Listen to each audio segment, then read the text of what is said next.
Morning students. आज हमारी class होगी फोटोसिंथेसिस पे। फोटोसिंथेसिस क्या है, आप बिगनिंग की क्लासेस से सुनते आए हैं। अगर इसकी सिंपल डेफिनेशन देखें तो कार्बन डाइऑक्साइड और वाटर के मॉलिक्यूल्स मिलकर प्रकाश की उपस्थिति में, लाइट की प्रेजेंस में पर्णहरित की सहायता से कार्बोहाइड्रेट का निर्माण करते हैं। ये इसकी बिल्कुल सिंपल डेफिनेशन। या फिर ये हम कहें the synthesis of carbohydrates by green plants in presence of light by utilising carbon dioxide and water molecule. अगर हम थोड़ी साइंटिफिक लैंग्वेज में देखें तो ये होता है कि photosynthesis is the conversion of light energy और radiant energy into chemical energy, and this energy is stored in the form of carbohydrates which forms all the constituents of green plant। तो ये हुआ फोटोसिंथेसिस।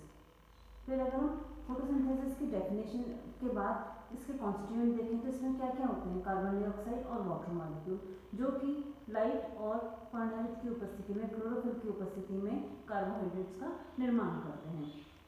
और अगर आप देखोगे तो अर्थ पे सिर्फ एकमात्र फोटोसिंथेसिस ही ऐसा प्रोसेस है, और इस कारण से ग्रीन प्लांट ही एकमात्र प्लांट्स हैं जो कि रेडिएंट एनर्जी को केमिकल एनर्जी में बदलते हैं, जो कि ऑर्गेनिक फूड के रूप में स्टोर रहती है।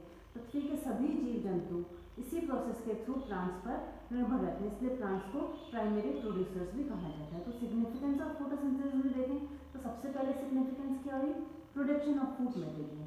फूड मटेरियल कैसे प्रोड्यूस करते हैं ग्रीन प्लांट्स, फोटोसिंथेसिस के थ्रू। फोटोसिंथेसिस में क्या होता है, कार्बन डाइऑक्साइड और वाटर के मॉलिक्यूल की सहायता से कार्बोहाइड्रेट्स का निर्माण होता है। इस कार्बोहाइड्रेट से प्लांट बॉडी का निर्माण होता है, और यही प्लांट बॉडी जो कॉन्स्टिट्यूएंट्स बनते हैं वो इन प्रोड्यूसर्स, जो कि ग्रीन प्लांट्स इस कारण से प्रोड्यूसर्स कहलाते हैं। They are the only producers on the earth. और बाकी सभी एनिमल्स जो होते हैं वो कंज्यूमर्स होते हैं, जो ग्रीन प्लांट्स द्वारा उत्पन्न इस एनर्जी के ऊपर अपनी लाइफ स्पेंड करते हैं।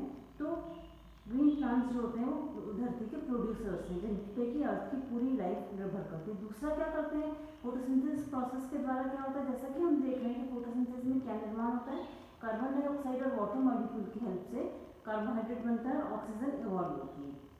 ये जो ऑक्सीजन इवॉल्व होती है ये दो काम करती है, एक तो एटमॉस्फेयर का प्योरिफिकेशन करती है, जो कि कार्बन डाइऑक्साइड की अधिकता को कम करती है। दूसरा, कार्बन डाइऑक्साइड और ऑक्सीजन को बैलेंस रखती है। कैसे रखती है, हम देखते हैं सभी प्लांट्स और एनिमल्स में जो अपनी बॉडी की एनर्जी के लिए, बॉडी बिल्डिंग अप के लिए रेस्पिरेशन होता है, रेस्पिरेशन या श्वसन होता है। रेस्पिरेशन या श्वसन में किसका निर्माण होता है, कार्बन डाइऑक्साइड का।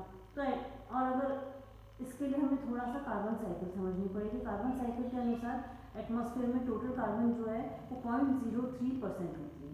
ये कार्बन कहाँ से आती है, एक तो रेस्पिरेशन के द्वारा, प्लांट्स और एनिमल्स दोनों में रेस्पिरेशन। दूसरा, फॉसिल फ्यूल की बर्निंग के साथ कुछ इंडस्ट्री से भी कार्बन डाइऑक्साइड मिलती है। तो कार्बन डाइऑक्साइड को उत्पन्न करने के कितने ज़्यादा सोर्स हैं, जबकि कार्बन डाइऑक्साइड को ऑक्सीजन में बदलने का एकमात्र सोर्स है वो है प्लांट्स। और प्लांट्स में प्रोसेस किस प्रकार से होता है, फोटोसिंथेसिस के द्वारा।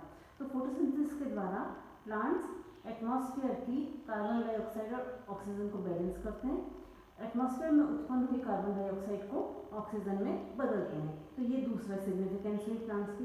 अच्छा, धीरे धीरे हम देखेंगे, हम थोड़ा सा टॉपिक से हटके या टॉपिक से रिलेटेड ही बात करें, जो आपके आगे के टॉपिक्स में काम आएगा, कि एटमॉस्फेयर में पॉल्यूशन हो गया। पॉल्यूशन क्यों हो गया है, क्योंकि ये नेचुरल बैलेंस कम हो गया है, या नेचुरल बैलेंस जो है वो बिगड़ गया है। क्यों बिगड़ गया है, क्योंकि प्लांट्स जैसे जैसे शहरीकरण होता है, इंडस्ट्रियलाइजेशन हो रहा है, अर्बनाइजेशन हो रहा है, वैसे वैसे ग्रीन प्लांट्स की संख्या कम होती जा रही है। ग्रीन प्लांट्स की संख्या कम होती जा रही है तो क्या हुआ, फोटोसिंथेसिस में कमी आती जा रही है, जिसके कारण हमारी कार्बन डाइऑक्साइड ऑक्सीजन में नहीं बदल पा रही। साथ ही साथ इंडस्ट्रीज और अर्बनाइजेशन से कार्बन डाइऑक्साइड की मात्रा में बढ़ोतरी होती जा रही है। तो अगर हमें अपनी अर्थ को सर्वाइव करवाना है तो हमें प्लांट को ही बचाए रखना पड़ेगा, जिससे कि ज़्यादा से ज़्यादा फोटोसिंथेसिस हो सके। तो फोटोसिंथेसिस क्या है, रेडिएंट एनर्जी का केमिकल एनर्जी में बदलना, उसका कार्बोहाइड्रेट के रूप में संग्रहित होना, जिससे कि प्लांट बॉडी का निर्माण होना, और इस प्लांट बॉडी जो होती है प्रोड्यूसर्स के रूप में सभी एनिमल्स के द्वारा कंज्यूम होना। तो फोटोसिंथेसिस के द्वारा दो चीज़ें मिली, फूड मटेरियल, साथ ही साथ एयर का प्यूरिफिकेशन और एटमॉस्फेयर का बैलेंस। ये हुआ फोटोसिंथेसिस की सिग्निफिकेंस और डेफिनेशन। फिर जो फोटोसिंथेसिस का प्रोसेस हो जा गया, वो कोई एक स्टेप नहीं था, बहुत हजारों सालों से फोटोसिंथेसिस पे रिसर्च होती रही। बहुत सारे साइंटिस्ट ने इसके बारे में डिस्कवरी की फोटोसिंथेसिस क्या होता है, कैसे होता है, कौन कौन सी गैसेस से मिलकर होता है, इनसे कौन सा प्रोडक्ट बनता है, क्या क्या चीज़ें काम आती है, क्योंकि ये लाइफ सस्टेनिंग प्रोसेस है अर्थ का और हम सभी के लिए ये कहीं प्राइमरी रिक्वायरमेंट है। तो हम थोड़ा सा इसका हिस्टोरिकल एस्पेक्ट्स में भी रहें। सबसे पहले जो इसके बारे में सिग्निफिकेंट जो डिस्कवरी हुई वो 320 बिफोर क्राइस्ट, 320 BC में हुई। एरिस्टोटल एंड थियोफ्रास्टस नामक साइंटिस्ट ने ये सबसे पहले ये देखा कि जो प्लांट्स होते हैं वो अपना न्यूट्रिशन, भले ही वो ऑर्गेनिक मटेरियल हो या इनऑर्गेनिक मटेरियल्स, वो plant and animals remains humus या प्लांट डिबेरीज से प्राप्त करते हैं और इस थ्योरी को नाम दिया गया ह्यूमस थ्योरी। ये थ्योरी क्योंकि फर्स्ट बिगनिंग का बहुत ज़्यादा एक्सेप्टेबल नहीं हुई, पर उन्होंने एक दिशा की शुरुआत की कि कैसे फोटोसिंथेसिस होता है। उसके बाद सेकंड साइंटिस्ट है, अब आप डिफरेंस देखिए।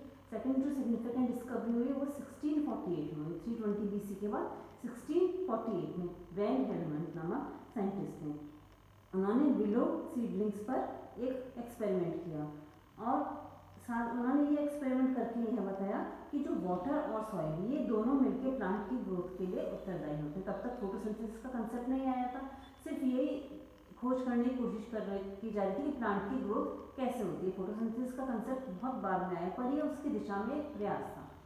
फिर नेक्स्ट साइंटिस्ट थे 16, फिर नेक्स्ट जो हुई 1648 के बाद फिर देखो ऑलमोस्ट 50 ईयर्स का गैप है।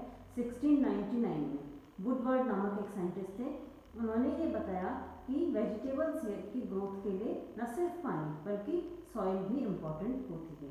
तो फिर से ये प्लांट ग्रोथ की ही बात चल रही है अभी। उसके बाद 1727 में एक साइंटिस्ट, फिर देखिए डिफरेंस, करीब 28 साल का स्टीफन हेल्स नामक साइंटिस्ट है, उनको उनकी बहुत डिस्कवरीज के कारण फादर ऑफ प्लांट फिजियोलॉजी भी कहा जाता है। उन्होंने कहा कि प्लांट के न्यूट्रिशन के लिए, प्लांट के नरिशमेंट के लिए एयर, अभी तक हमारे पास क्या है, सॉइल इंपॉर्टेंट होती है, वाटर इंपॉर्टेंट होती है, और उन्होंने फर्स्ट टाइम कहा कि प्लांट की न्यूट्रिशन के लिए एयर के साथ साथ लाइट भी इंपॉर्टेंट होती है। फिर 1772 में फिर देख लो आप 50 साल का डिफरेंस, जोसेफ क्रिस्टलन नामक साइंटिस्ट ने पहली बार ये बताया कि प्लांट्स में, प्लांट्स की ग्रोथ के लिए, प्लांट के न्यूट्रिशन के लिए एक प्रोसेस होता है गैसेस एक्सचेंज, वो भी इम्पॉर्टेंट होता है। और यहाँ से थोड़ी सी फोटोसिंथेसिस के कंसेप्ट की बढ़ोतरी हुई। सबसे पहले स्टीफन हेल्स नामक साइंटिस्ट के टाइम से आई, जिनको कि फादर ऑफ प्लांट फिजियोलॉजी कहा जाता है। उन्होंने कहा कि अगर एक इम्प्यूरिफाइड एयर है, उस एरिया में अगर मिंट कुछ प्लांट्स को रख दिया जाए, मिंट प्लांट्स को रख दिया जाए, तो वहाँ की एयर में प्यूरिफिकेशन आता है। और उन्होंने साथ ही साथ ये भी बताया कि ग्रीन प्लांट्स ऑक्सीजन को प्रोड्यूस करते हैं। पर उन्होंने ऑक्सीजन के बारे में बताया और एयर प्यूरिफिकेशन के बारे में बताया, पर वो उस समय तक कार्बन डाइऑक्साइड या लाइट की जो रोल था फोटोसिंथेसिस में ये नहीं बता पाए। उसके बाद जो साइंटिस्ट है वो 1779 में, अब थोड़ी सी गति पकड़ी है इसने फोटोसिंथेसिस की डिस्कवरी ने। इंगेन होज नामक साइंटिस्ट ने बताया, जो कि ऑस्ट्रिया के एम्परर भी थे।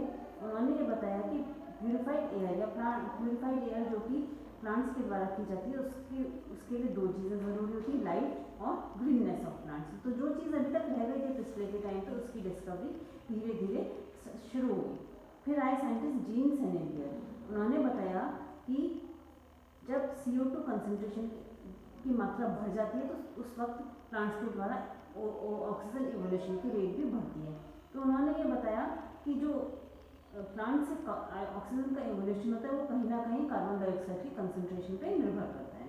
ये डिस्कवरी हुई थी जीन सेनेवियर ने 1800 में। उसके बाद 1804 में एक साइंटिस्ट है निकोलस थियोडर डी सेल्यूसर, उन्होंने बताया कि कार्बोनिक एसिड नहीं बल्कि कार्बन डाइऑक्साइड होती है जो कि प्लांट एटमॉस्फेयर से एब्जॉर्ब कर पाते हैं, और इस लाइट के लिए, इस प्रोसेस के लिए आवश्यकता होती है लाइट एंड वाटर की। तो उन्होंने बताया कि प्लांट्स कार्बन डाइऑक्साइड, वाटर और लाइट की उपस्थिति में ऑर्गेनिक मैटर का निर्माण करते हैं, ऑक्सीजन इवॉल्व होती है। तो 1804 तक 3 चीज़ों की डिस्कवरी हो गई, carbon dioxide, water molecule, light, और उसके बाद होता है ऑर्गेनिक मैटर का निर्माण और ऑक्सीजन इवॉल्व होती है। तो अपने इस डेफिनेशन में आप क्या रह गया, क्लोरो। उसके बाद 1818 में पेलेटियर एंड केवेंटॉन नामक साइंटिस्ट ने, अब जो ग्रीन कलर रह गया तो उसकी डिस्कवरी अब हो रही है। उन्होंने ये बताया कि प्लांट्स का जो ग्रीन कलर होता है लीफ में उपस्थित क्लोरोफिल के कारण होता है, जिसे कि लीफ से अल्कोहल के द्वारा सेपरेट किया जा सकता है। ये बात हम आज बहुत अच्छी तरह से जानते हैं। उसके बाद 1837 में ड्यूटेरोचेक नामक साइंटिस्ट ने बताया कि जो ग्रीन पार्ट या क्लोरोफिल प्लांट का वो फोटोसिंथेसिस के लिए आवश्यक होता है, उसके बिना फोटोसिंथेसिस नहीं हो सकता। तो अब अपने पास सारी डिस्कवरी हो गई, 1837 तक सारी चीज़ों के ऊपर स्टडीज़ हो गई, carbon dioxide, water, light, green plant, oxygen और कार्बोहाइड्रेट का निर्माण। उसके बाद 1840 में लीबेक नामक साइंटिस्ट ने, जो कि एक जर्मन एग्रीकल्चरल केमिस्ट थे, उन्होंने बताया कि प्लांट्स में कार्बन का एकमात्र सोर्स जो होता है वो एयर से मिलने वाली कार्बन डाइऑक्साइड है। उसके बाद 1845 में रॉबर्ट मेयर ने law of conservation of energy दिया। उन्होंने ये बताया कि ऑर्गेनिक सिंथेसिस और एनर्जी ट्रांसफॉर्मेशन जो होते हैं वो एक साथ जुड़े हुए होते हैं। जैसे एनर्जी ट्रांसफॉर्मेशन में आप क्या हो रहा है, फोटोसिंथेसिस में आप देखो लाइट एनर्जी रेडिएंट एनर्जी में कन्वर्ट हो रही है, साथ ही साथ ऑर्गेनिक कंपाउंड्स का निर्माण होता है। तो उनकी ये जो खोज थी वो आज तक भी सत्य मानी जाती है। ये अब हमने आज देखा थोड़ा सा डेफिनेशन, सिग्निफिकेंस और हिस्ट्री की शुरुआत। ये आज तक की क्लास, नेक्स्ट क्लास में हम हिस्ट्री के बारे में आगे पढ़ेंगे स्टूडेंट्स। Thank you.